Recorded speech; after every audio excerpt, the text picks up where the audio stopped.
All right, hello again. This is Jeff Scott coming at you at JavaScript, courtesy of Murox JavaScript 2nd edition. We're about to go into Chapter 12, which will end Section 2 of the book. But before we do, I just wanted to show you this website that I've used often. And it's literally regular-expressions.info.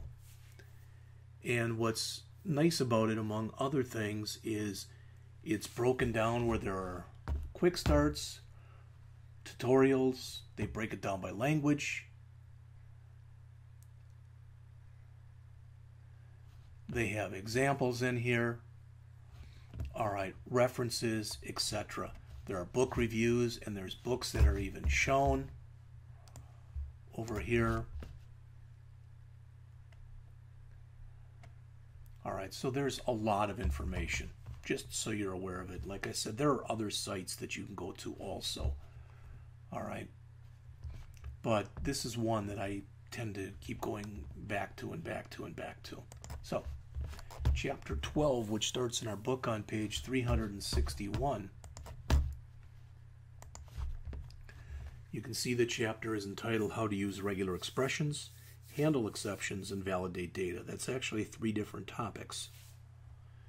Our objectives: create regular expressions and use them to match, find, and replace string patterns, create and throw error objects, use try-catch statements to catch errors. We want to be able to describe the use of regular expressions and pattern matching, describe how to use case-insensitive, global, and multi-line flags with regular expressions, describe the use of search, match, and replace methods with a string object, describe how a regular expression can be used with data validation for things like social security numbers,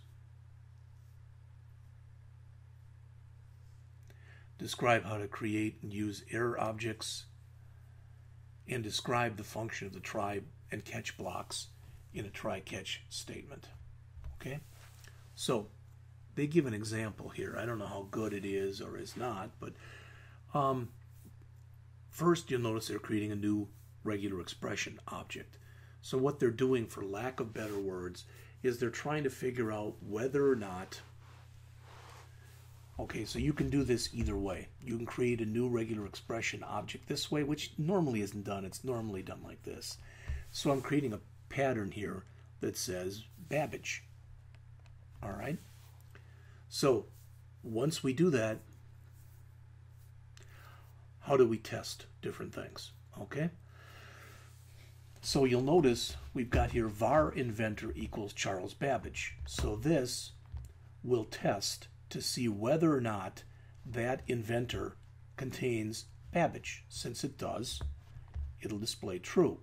We've got another example that says Ada Lovelace, and we're checking again for Babbage in there. It's not there, so it displays false.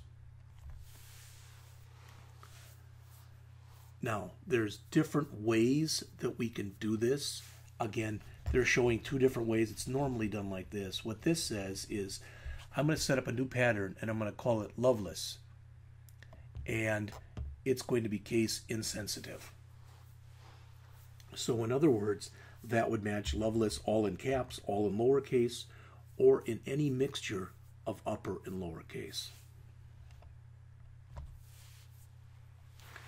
So regular expressions, what they do is they give you the opportunity to go through strings and see whether or not those strings contain certain patterns.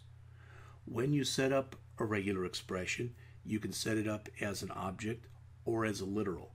And just speaking from personal experience, most people tend to use the literal syntax because it seems to be much easier to work with. Now, when you work with these, there are certain special characters that you can look for. Now, when you're working with special characters, you should know what all this stuff is anyway. Anytime you start something with a backslash, what that means is whatever follows is going to be basically a special character. Backslash n for new line, backslash t for tab, etc. There's other ones that you can check also. All right? Now, I don't want to go over these examples right here because in a way they're kind of silly, and I want to start talking about the stuff you see here on this slide. All right. The dot is a wild card. It means match everything, even if it's nothing. In other words, match everything except for a new line. All right. If you put something in brackets like this, for instance, the example that they show right here, this would match any lowercase character, A to Z. If I wanted it to match both lowercase and uppercase characters, so let's say I wanted that. So this will match any lowercase character. But if I also wanted to match any uppercase character, I could do this. So that'll match any alphabetic character there is. What if I want to match any alphabetic character there is, okay, anyone, or a numeric character? Then I could do this. So that'll be match basically any alphanumeric character, any alphabetic character, or any numeric character. And the order in which you put these doesn't matter. All right, I could have done the 0 through 9 first or whatever. It really doesn't matter. Okay, but it has to be 3 different ranges as are shown right here. So when we look at the examples that are shown right here,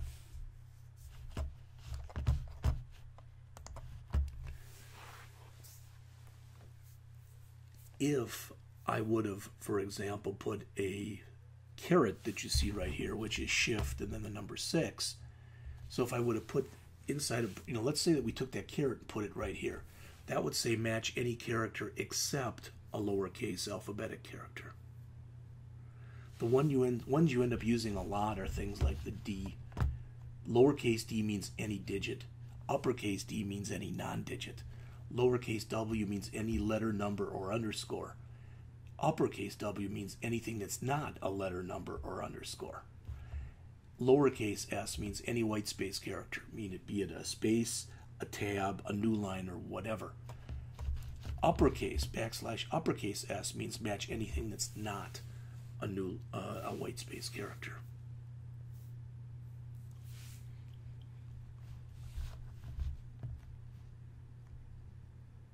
So notice this says match MB, which is here, match MBT or MBF, which is here.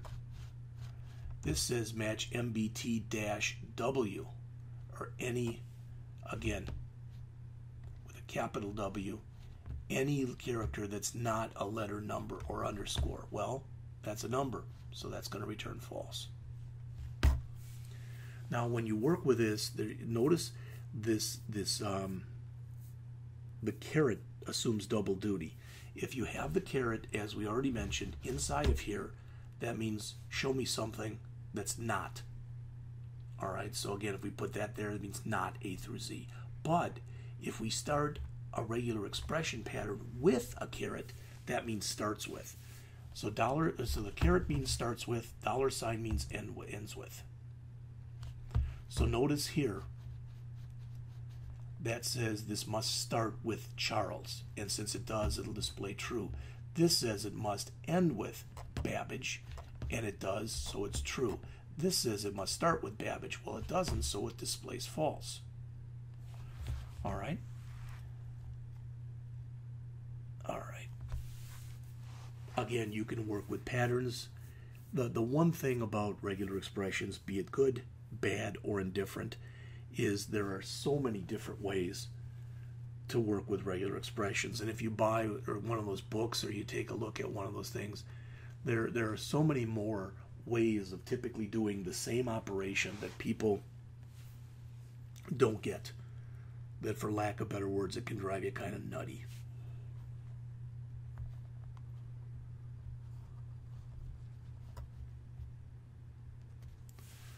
All right. If you want something, let's say, for example, that I wanted a zip code to show just 5 digits. Then I could put \d, \lowercase d, remember that was right here, which means any digits, so I could say \lowercase d, then I could put inside of parentheses here, or I'm sorry, curly brackets, 5, which would mean any 5 digits.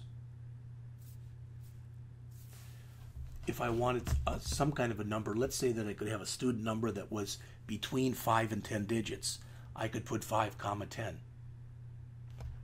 All right. If I want something to show 0 or 1 times, I can put a question mark in there. If I want it to be 1 or more, a plus sign, and 0 or more is the asterisk. Again, you learn these by using them. Here's a couple of good examples. So what does this say? 3 digits, a hyphen, 3 digits, a hyphen, 4 digits. So that would match that pattern right there. Here, this right here would match the pattern that you see right here. So there are all sorts of different ways that you can find matches for different things too. Let me just mention to you, what was it called? HTML5 pattern. I think that's what it was.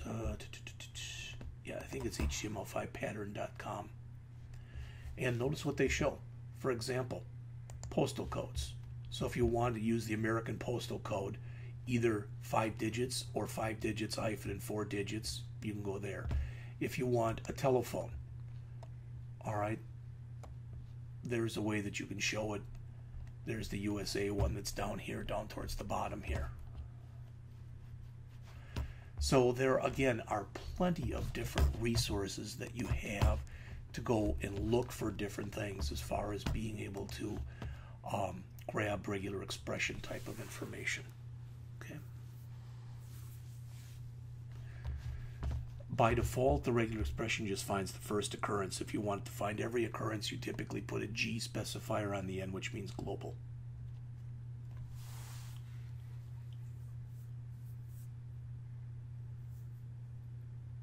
All right, I don't even know what the heck that one is, so let's just keep going. If you want something to go multi-line, notice you can use that. So again, as I said to you, start out by looking at the regular-expressions.info. Okay, it'll get you going. It won't give you the every answer, but it'll get you started. Also, and I think I may or may not have even mentioned this to you before, there is a really good website that's called it-ebooks.info. Let me make that a little bit bigger so that everybody who's interested can see it.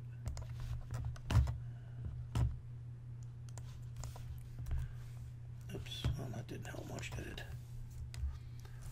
it-ebooks.info. I'll make this bigger right now.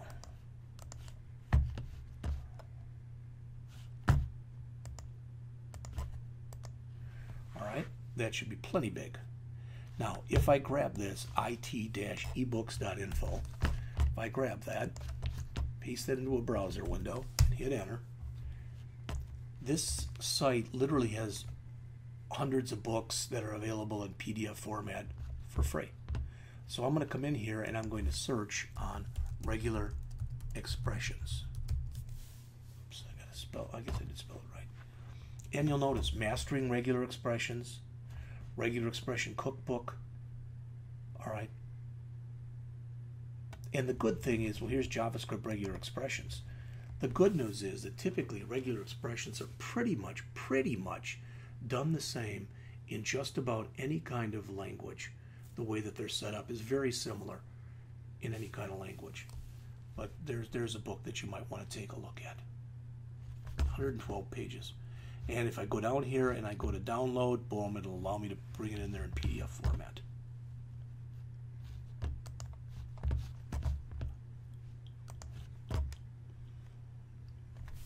All right, let me catch back up with the textbook here because I've kind of gone off a little bit. So regular expression defines a pattern that can be searched for in a string. All right. You can create either a regular expression object or a regular expression literal. We talked about that. We looked at many of the special characters that you can use in order to be able to do this.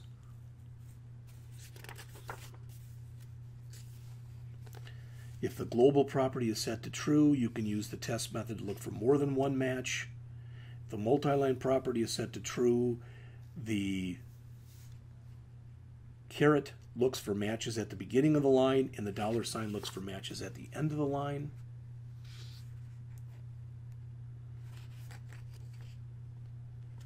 All right, that just about got me back to where I wanted to be here.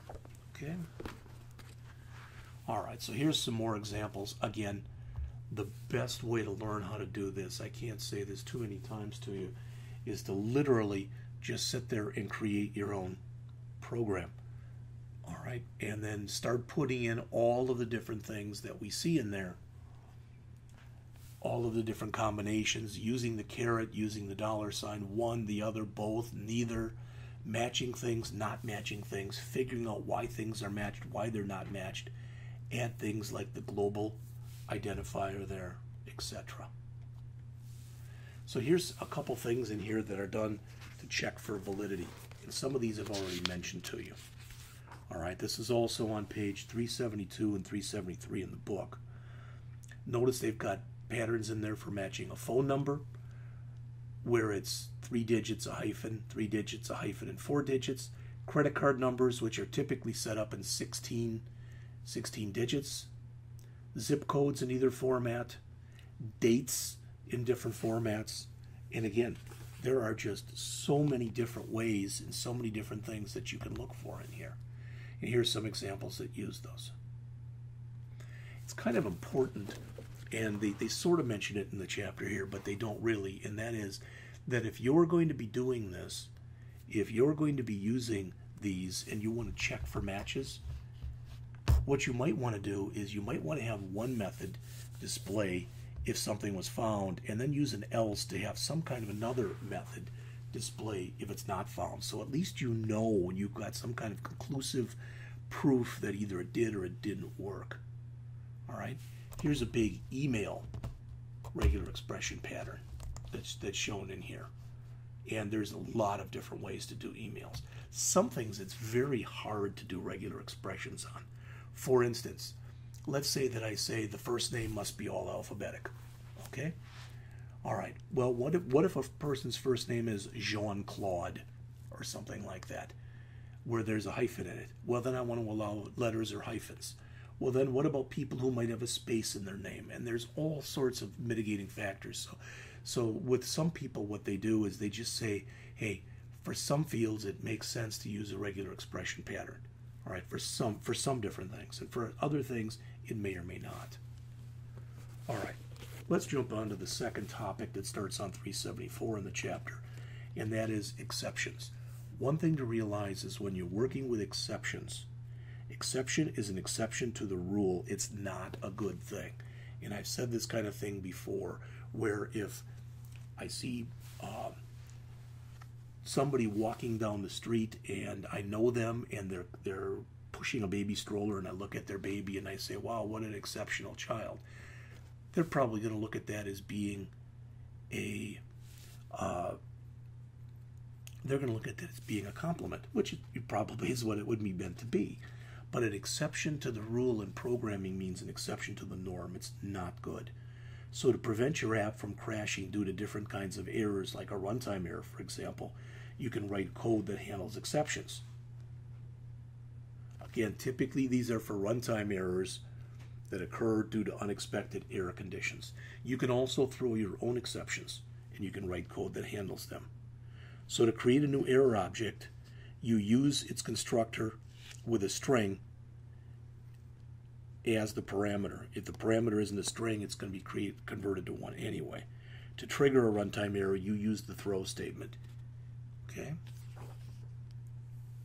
Now this whole thing is typically going to be wrapped inside of, and you're going to see it in a minute, what's called a try-catch statement.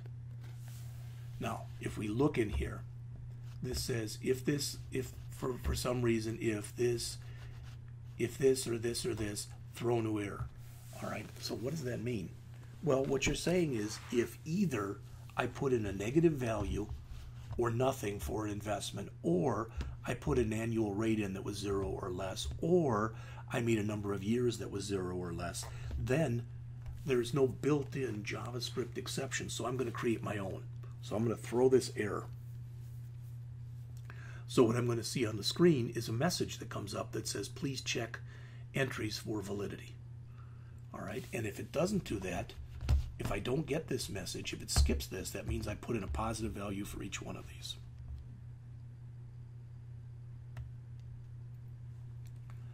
When you work with errors, errors have messages associated with them and errors have names. Message is basically, for example, that would be the message, and that's the error. But you can call errors virtually anything you want. Here's some kinds of errors that would make sense. A range error. So if I said something had to be between 1 and 100, and if it wasn't, I throw a range error. All right, there's other kinds. And again, you see them as you get going, but this whole thing typically is done around the concept of what's considered to be a try-catch statement. What you do in here is you come in here and you try to do this stuff. If this works, and this works, and this works, and this works, you skip the catch, and you just go down, and you're done. But if you try doing any of these, and if it fails in here anywhere, then the catch, it stops as soon as it finds a mistake or something it doesn't understand, and then it comes down here to the catch, and it'll do an alert of whatever the error was and the message that's associated with it. So try means try to do something. Catch means that's what you put in there in case the try does not work. So either this try works and the catch is skipped, or somewhere in this try it fails and the catch is initiated. You can have more than one catch statement if you want to also. If you have more than one catch statement, they have to go from the most specific to the most general.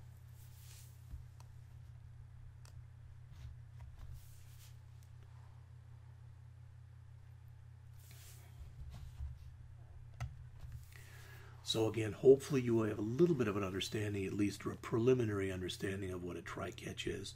And again, an exception is something that's an exception to the rule. The try block is everything between the try and the curly and the ending curly. The catch block is everything between the catch and the curly and the ending curly. What you can put also at the end if you want to is something that's called a finally block. And if I had here, down here, let's say I had finally and I had something. Whether the try succeeds and the catch fails, or whether the try fails and the catch works, you always go through the code that's in the finally block. Okay? So the example that they show here is quite extensive. It starts on page 378. It's called this register application, and it goes from 378 through the rest of the chapter. So a good 10 pages or more. So the author mentions, now to show you how exception handling and data validation are actually used in a real-world JavaScript app, this chapter presents a register application, which validates the data that the user enters into a form before submitting it to a server for processing. Although we could use functions to do this, this takes an object-oriented approach. So it's bringing in the stuff that was in the last chapter. So you see the user interface right here. It's also shown in your book on page 379. This is the interface that comes up when it first loads. All right. And after you try putting stuff into it that's incorrect, for instance here, they have grace@hopper.com, not .com. These two passwords aren't the same. This zip code has got 6 numbers in it, so it's invalid. This credit card number has got 15 or whatever digits, not enough, so it's invalid. This expiration date is invalid, etc. So the first example presents the user interface for the app when it first loads. After it loads, the data is validated. If the data is valid, the app submits to the server for processing, and it'll give you a confirmation page. If it's not valid, you'll see something like you see it right here. So, again, what the author attempted to do here was to show you some of the HTML for the app. In the head section, we've got these script statements which are going to add our library files. Then we've got our main content, which consists of an H1 element, a form, and a section. The HTML for the form consists of several input elements of type text and type password.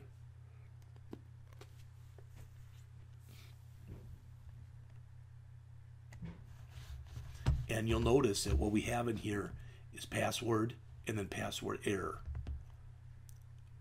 Verify password and verify error, etc. So the idea is with these spans, that's going to hold this stuff in here that's going to initially be blank, but will show if something fails when you're attempting to do the validation.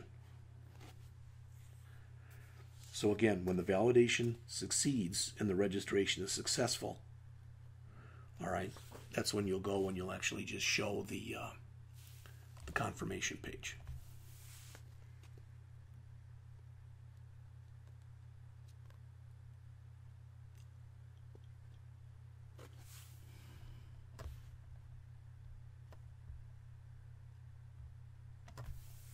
This is the library _navigate.js file, which is shown on 383 in the book.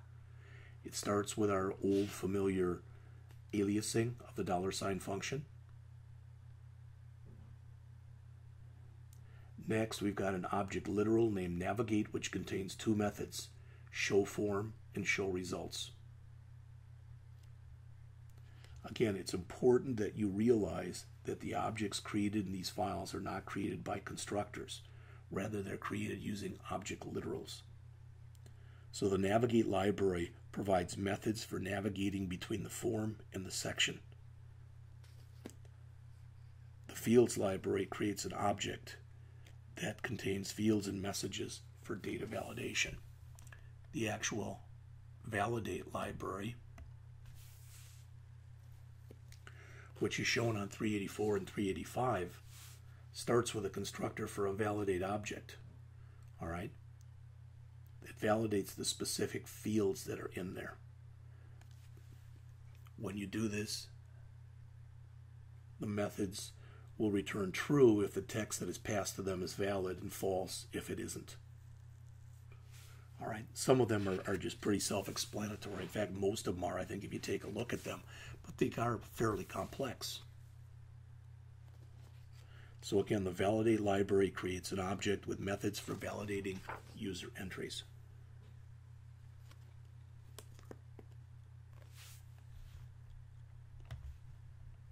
Next is the validate form, which is on 386 and 387. The first method that's in there, validate field, it's a top level that's used to validate the field on the form. The next two, the set error and clear error, do just that. Set or clear an error, respectively. And then finally, on pages 388 and 389, you've got the actual JavaScript code right here. The file first declares a variable that will be used for the register form object. Then it defines an onload event handler. We'll talk about that in more detail in the next chapter, which starts by using the new keyword to call the constructor for the register form object and create the object. So the code here again creates the register form object and calls the reset form to set it to its initial values. All right. Unlike what we saw in some of the earlier chapters, the event handlers for the click events of the register, reset, and back buttons are coded in the load event handler. So this chapter had a lot in it. It was an introduction to regular expressions. It also discussed how we handle exceptions, and we brought those two kind of together, for lack of better words, and to talk about how to validate data, and really how to validate data on the client. So that ends section 2 of the book. We'll start up a little bit in section 3 in chapter 13. Chapter 13 will show us how to work with events, images, and timers. So that's pretty much it for this.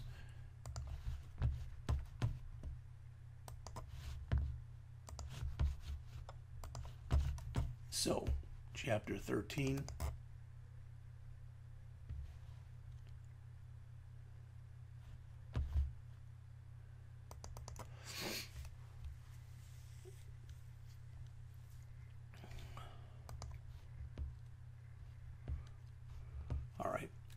and we'll come back with that shortly.